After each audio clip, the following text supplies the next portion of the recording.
Welcome to Uncopyable Women in Sales. If you're looking for actionable insights and real-world tools to turbocharge your sales starting tomorrow, well, you're in the right place.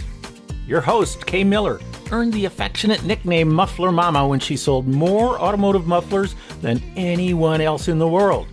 In this podcast, Kay will talk to another superstar woman in sales as they reveal uncopyable strategies you can use to rack up more leads, snag dream clients, and take your sales numbers through the roof. Stay tuned and get ready to make more sales and how about this? More money. I'm excited about my guest today, Brenda Meller.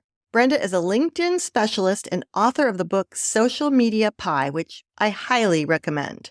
Brenda currently has over 64,000 followers, and she helps business people, entrepreneurs, and even people looking for jobs to use LinkedIn more effectively. Brenda, welcome to the podcast. Thank you so much. And thank you for that great introduction. And for those of you that are listening, I want to let you know that I don't work for LinkedIn. I am independently employed. And up until about 6 years ago, I actually worked for companies. And I'm coming from a corporate marketing background. And when I first launched my business, I launched it as a side hustle without having ever have any intent of going full time into being a solopreneur.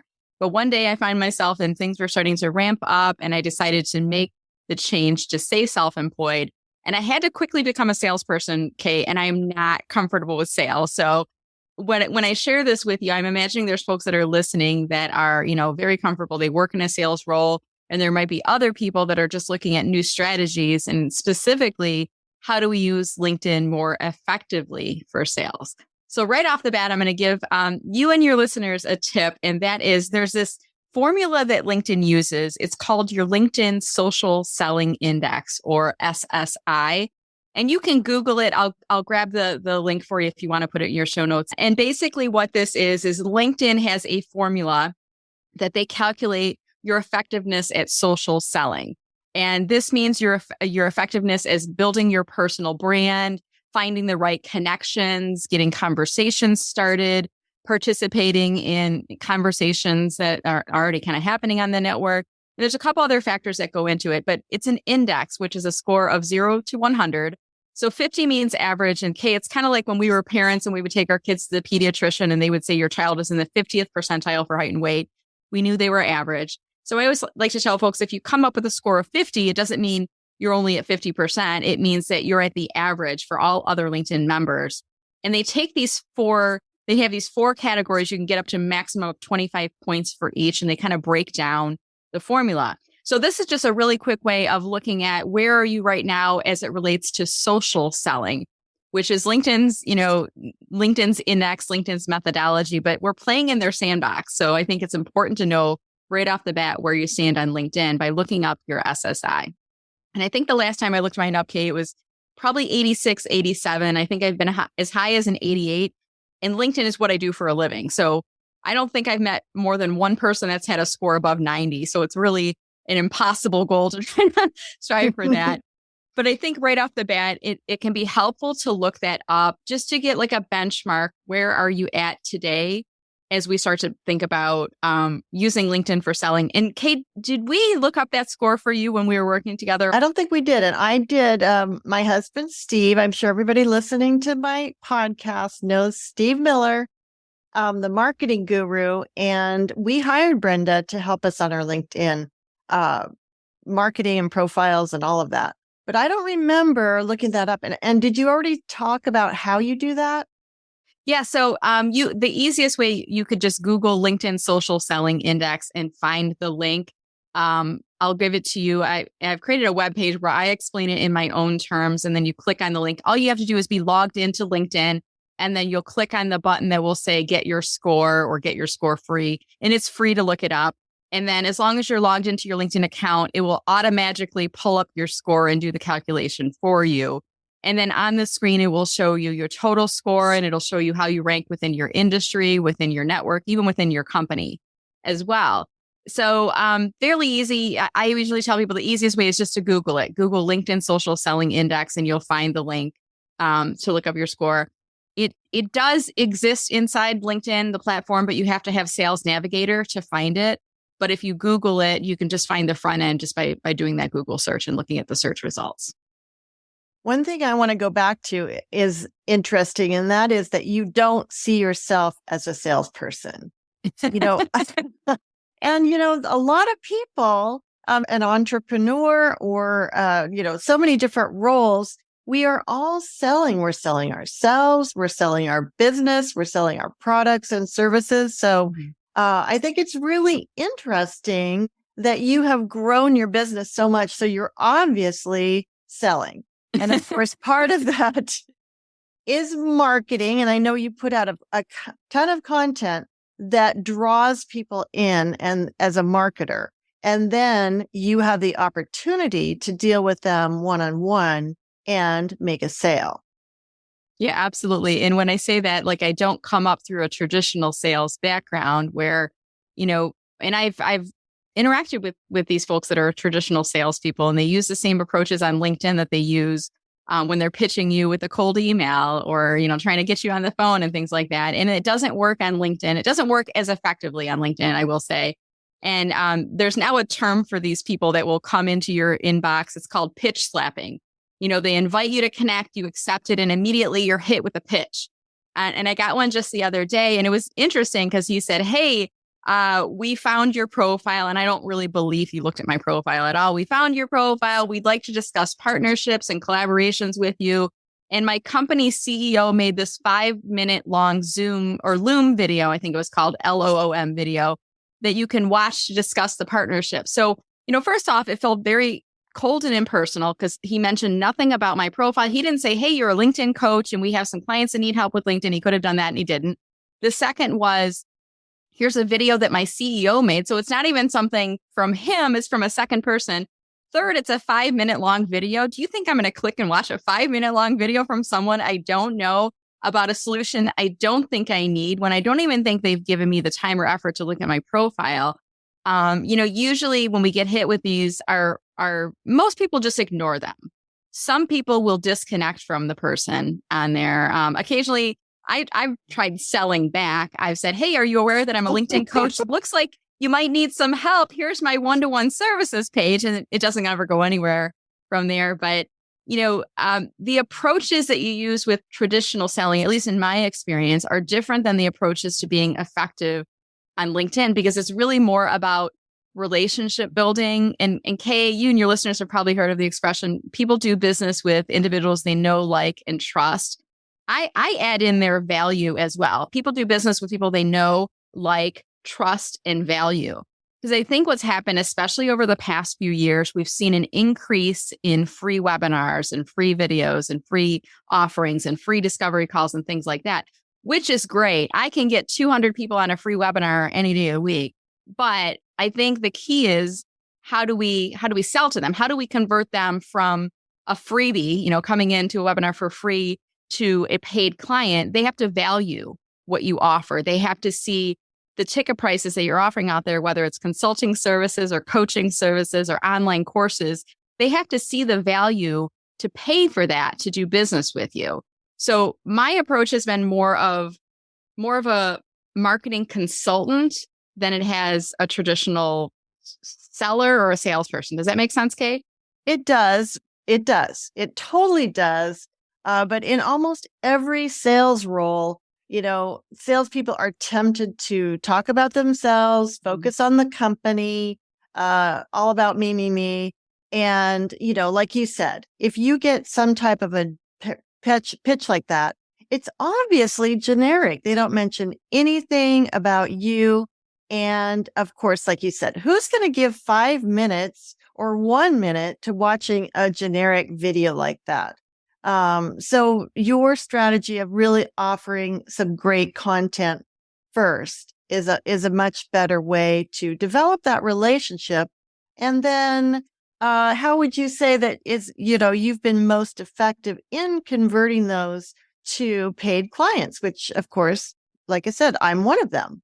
Yeah. So, I mean, part of it is understanding there's a process by which people go through before they decide to do business with you. And if we go back to the know, like, trust, and value, You have to build familiarity for yourself. So if we're using a platform like LinkedIn, that means you should be posting periodically, at least once a week, ideally a few times a week, with content that is relevant and seen as meaningful and helpful for your ideal target audience. Like, we don't want to see sales messages in our homepage feed, but if you share a tip or a technique that's going to help them, and that prompts them to click on that like button or maybe comment, and then you connect with them from there. And in the connection, you're not pitching or selling yourself.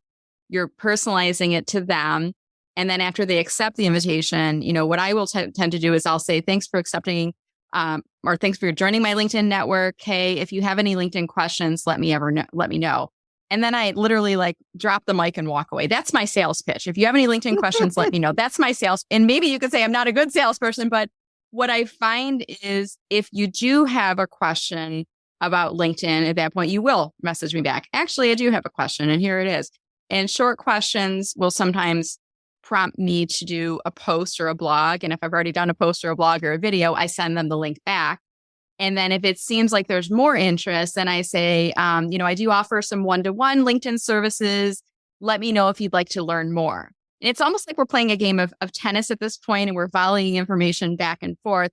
And if I say, let me know if you'd like to learn more about my one-to-one services, I've served the tennis ball over to your side of the court. I'm waiting for you to reply back and say, yes, let's chat, or yes, I'd like to learn more. Then I send you my Calendly link.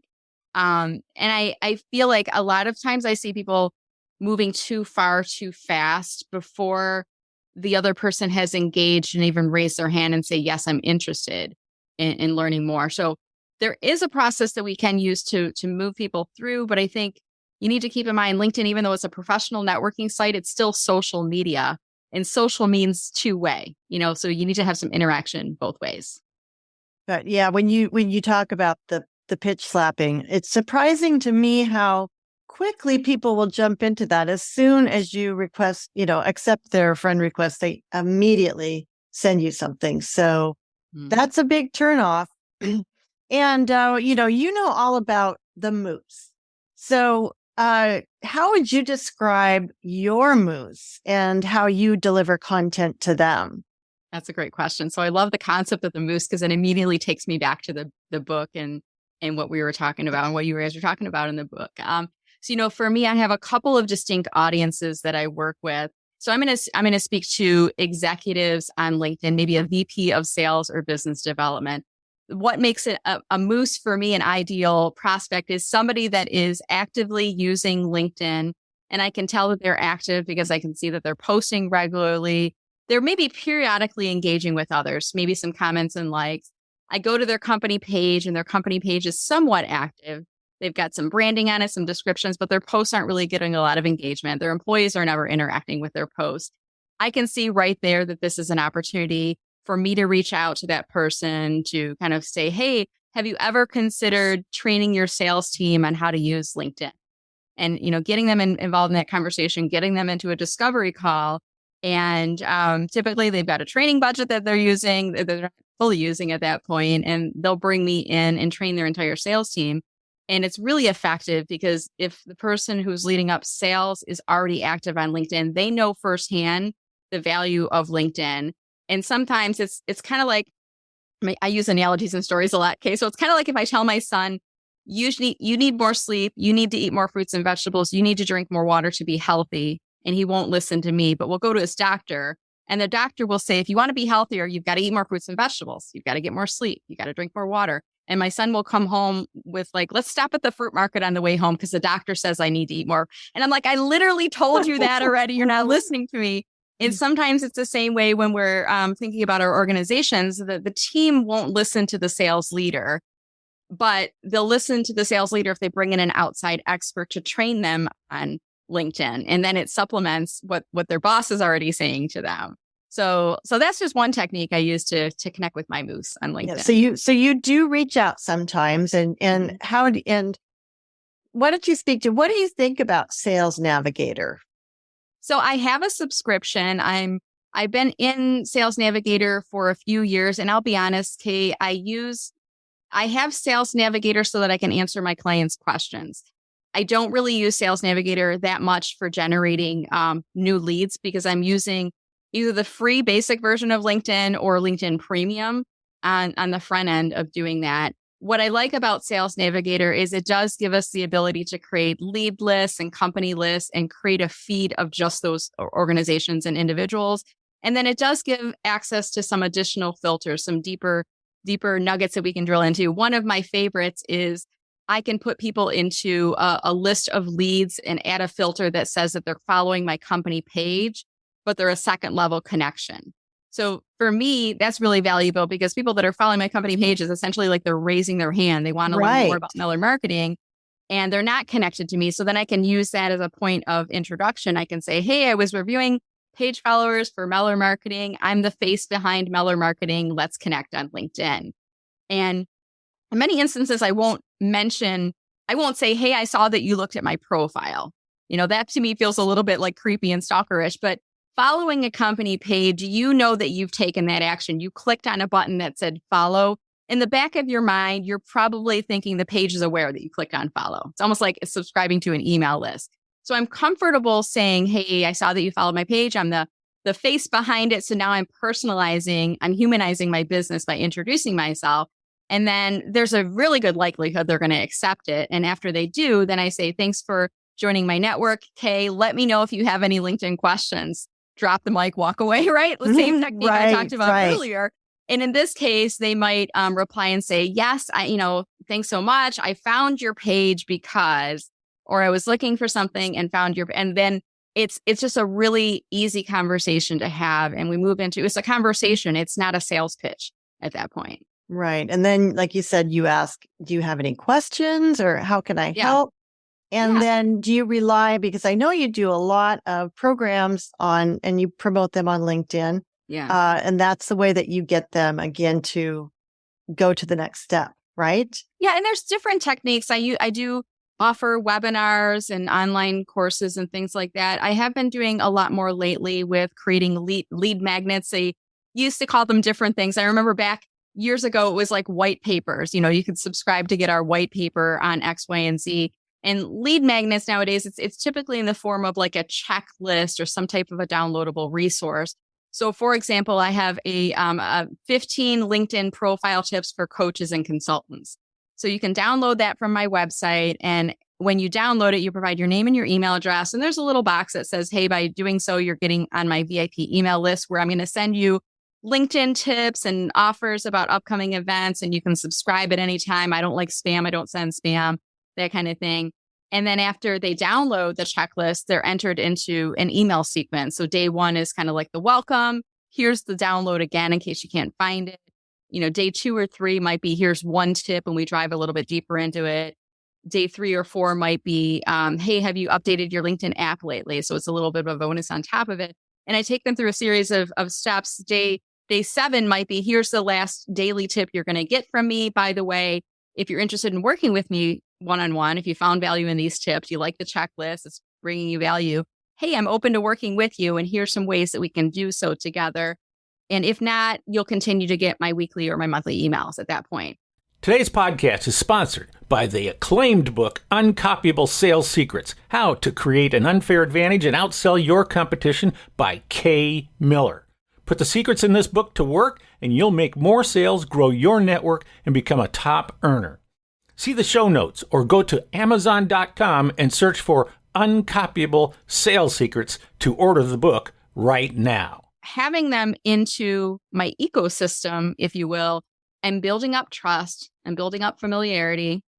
And oftentimes I will have a client that will reach out to me that's ready to book business, or even better, they'll book a service through my website. And I've never had a one-to-one exchange with them.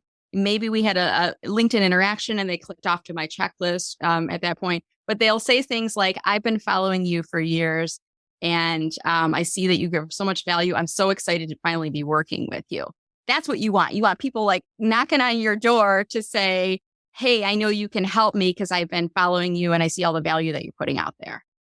And that speaks so much to consistency, number one. And I know you are super consistent with getting content out there. And then as far as the automation, once you have a lead magnet, and we usually call it a giveaway. You don't want someone to know that this is a lead magnet. Yeah, well, I usually call them a checklist. Like, here's a free LinkedIn checklist is what I call it. The lead magnet is more the mechanics of what you call it on the end. Right. But right. I usually say you can check out my free LinkedIn checklist. And, because it's a what's in it for me. It's the lead magnet is not for them. That's for me. It's the checklist that's of value for them. Right. So you're really finding out, based on what people are asking you too, right? What people want to know about.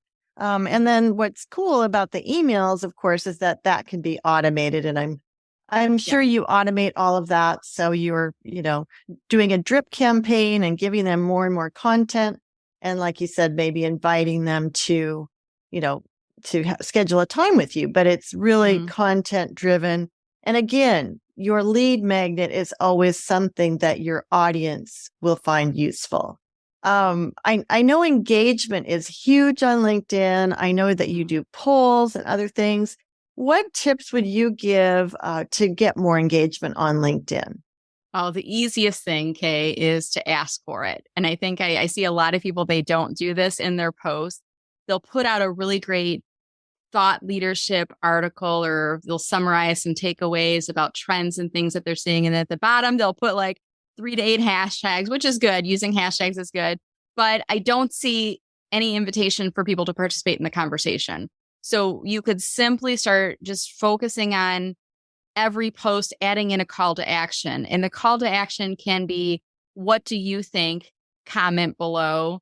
Or it can be, do you agree or disagree? Tell me your thoughts. Or it can be, if you found this tip helpful, tag someone into comments that might benefit from this insight or data point or things like that. So just somehow inviting them into the post. I did one last week that was, here are common objections I hear for why people aren't active on LinkedIn. Everything from LinkedIn is a job search site. No, it's not. It's really used more for networking than job search.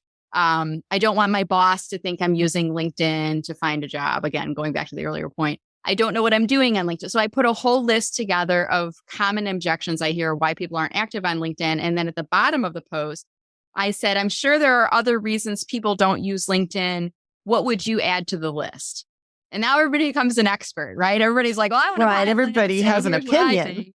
And then it's just the key thing to keep in mind here is, if you want to get more impressions, more views of your posts, ultimately driving more people back to your profile, you got to know the rules of the algorithm. And, one thing is, every time someone touches, or more importantly, interacts with the post, it pushes it out to the homepage feed again. And there's a system for how LinkedIn comes up with, how long does it stay there? How many people does it show to? And basically, I want you to think about LinkedIn's goal is to keep people on the site longer. So they're going to reward posts that are deemed more engagement worthy as higher in the algorithm and keep them on the homepage feed longer. And I want you to think about, likes and reactions are good. They're almost worth like 1 point, but a comment is worth like 5 to 8 points, especially if it's a longer comment, like 8 or more words. And then if you get a reply back to it, now you've got a conversation thread going on there, and that gets rewarded by the algorithm as well. So another technique, in addition to your listeners adding a call to action in the post and inviting people to participate in the conversation, is when you get those comments on your post, I want you to think about a comment is like a gift that someone is giving you. And when you get a gift, you send a thank you note. And on LinkedIn, we do that in the way by replying back to them. The biggest mistake I see people making is they get comments made on their posts and they'll like it. They'll like the comment that was given, which is almost like, I'm like patting you on the head. Thanks, Kay. But it's not, if you were there in person saying that to me, I wouldn't just pat you on the head and walk away. I would turn to you and reply back. And what would I say to you if I was standing next to you in person? So that's the technique that I try to encourage people to do, is think about, if you want to build up engagement, you've got to request participation. And then when people do comment, you want to reward them and reply back to their comments. Well, I love that. And, sales is all about asking for the order. Mm-hmm. And so when you ask people to comment or share or whatever, they're more likely to do that. And I know that you talked about that you should always reply to comments that people make. And of course, that seems like it's intuitive, but maybe it's not. That's why we need you. And what about commenting on other people's posts? Yeah. We touched on that, and you said there's kind of a little trick to that too. Yeah. So I like to think about commenting strategically. And I want to comment on people who are in my network or possibly in my industry, in my targeted geography. But I want to comment on posts that are resonating with me. Either the person is or the topic is resonating with me. And when you're commenting on other people's posts, what you're really doing is you're building visibility for yourself and also supporting that other person by helping them to get more reach for their post. But you're building up social media karma is really what you're doing. So every time I see one of your posts, Kay, or Steve posts that are popping up in my homepage feed, and by the way, I've clicked on your bell notification. So that way I see your posts more often. I get all of your posts. I get notified for them. So when I see those popping up, I add a thoughtful comment of 8 or more words. What I try to do is when appropriate, I'll end that comment with a question. Because human nature is if I ask you a question, you're going to respond to it. And then we've got a little bit of dialogue building back and forth. The important thing to keep in mind is staying in the lane of the post. You don't want to use a comment as a way to pivot and sell your services. You ever see that, Kay? Like somebody's like, hey, I'm a Fiverr editor. I can create your logo for you. And you're like, what? Right. So Yeah. that's good. So you're engaging. And then I assume that they see your posts more often if you post. If you comment on theirs. And you threw in that little thing about the bell and the notification. I'm not sure everyone knows about that. So do you want to just mention what that is? Yeah. And biggest question I get about the bell is I can't find the bell on my profile. Do I not have access to it yet? You won't ever see it on your profile because that is a participant view. So you'd have to look at someone else's profile to see the bell notification. And at the current time, you have the ability to click on the bell if you are either following or connected to the person. And that could change. That's why I'm like at the current time, because LinkedIn's changing things all the time. But right now you have to either be following them already or connected to them. And on their profile, it'll be a hollowed out bell to start with. It's on like the right-hand side of their screen. And the hollowed out bell means that you'll get notified about their top performing posts. So those will come into your homepage feed. If you click it and that will make a solid fill on the bell, that means you will get notified of all of their posts on LinkedIn. So my advice is if you want to use that bell notification, just don't do so for every new connection you make, because then your notifications are going to be blowing up with a million posts and you're not going to see any of them because there's just too many that are in there. So click on the bell for people that are maybe hot prospects for you, people that you want to see notifications. People who are VIP referral partners who are, maybe referring business to you. And that could include current or past clients as well. And then maybe others that are in your industry or that are just good people. Because sometimes, honestly, I like to refer to them as my co-opetition, competition. But honestly, they're people that do the same thing as I do. They're LinkedIn trainers and coaches. And I follow what they're posting. Because LinkedIn doesn't train us on all the things that we're doing. I mean, we are self-taught. All of us are self-taught. They do have some modules inside LinkedIn Learning that you get access to as a premium or Sales Navigator member. But for the most part, we just see these things that are happening and changing on the platform in the wild, so to speak. And then we as LinkedIn trainers and coaches will post about it. And if I'm following John Asperian or Jeff Young or Shelly Elsliger, for example, I'll see them posting about a LinkedIn technique that I haven't seen yet. And then I'll look at my profile like, wow, I got it on my profile too, because LinkedIn is great. But I always tell people I have a job because LinkedIn is confusing, and it kind of gets a chuckle when I say that, but exactly it is. And it's changing all the time. And that's the thing too, the algorithms and the rules and, a lot of things change. So we need people like you. And like you said, when you say a piece of the social media pie, if you have the attitude that you can grow the pie bigger, the whole pie can grow and benefit everyone, and everyone benefits. Yeah. And you have such a wealth of information to offer. So why don't you tell us the best way to get in touch with you and follow you? Sure. Well, you can certainly look me up on LinkedIn. It's Brenda Meller, Meller. Now, I do have creator mode turned on my profile. So if you visit my profile, my default button will be follow. If you do want to connect with me, you can, but you've got to click on the More button. And then underneath that More button or the three dots, there'll be a menu and you'll get an option that will say personalized invite or connect. Or better yet, if you want to learn more about the services and offerings, just go to mellermarketing.com. And a couple of those checklists that I mentioned are front and center right on the homepage for you. Great. Those are really good resources. And boy, that's a lot of information. And there's so much more. We didn't even get into profiles and all of that. So people do need to follow you for more information. You've got a wealth of information that you post on LinkedIn. You are a good example to follow because sometimes I think, oh, what is Brenda doing? And when I watch what you're doing, I think, okay, that's a very good indication of what I should be doing too.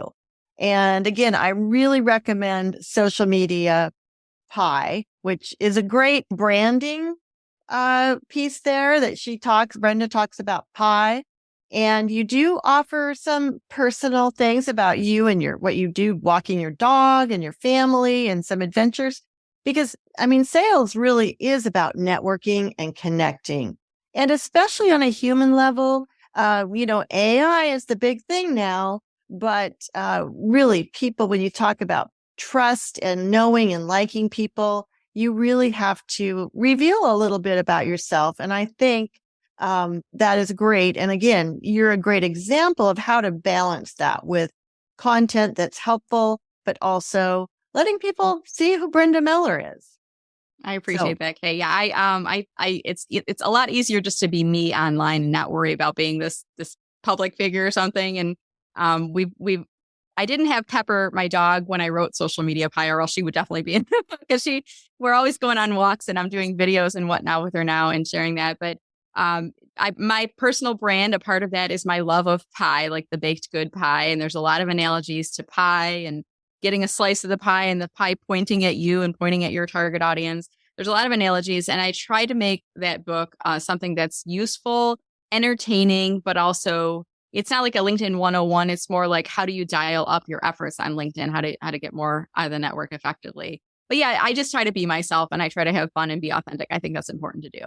That's very important. So, well, thank you so much for that wealth of information. I know you've got lots more and, you've helped me and Steve a ton. And of course, there's more to do. And that is, that's one thing to point out, that LinkedIn does take some time, especially if you want to use it properly, but it's very worth it. Very worth it for the connections, the networking, and like you said, eventually making sales. But just don't do it right out of the box. Right. Slow your roll a little bit, people. Slow your roll. That's right. Well, I'm going to say goodbye to Brenda Meller. Thank you so much for your time and sharing your wisdom with us. And I look forward to our next conversation. Thank you, Kay. It's been a delight chatting with you here today. Thanks for listening to this episode of Uncopyable Women in Sales, your source for secrets you can use to make more sales. Check the show notes for links and contact information. And if you enjoyed the podcast, please spread the word by subscribing, sharing, and leaving a 5-star review. You can always learn more by going to uncopyablesales.com/podcast. Until next time, go out and supercharge your sales like a true uncopyable rock star.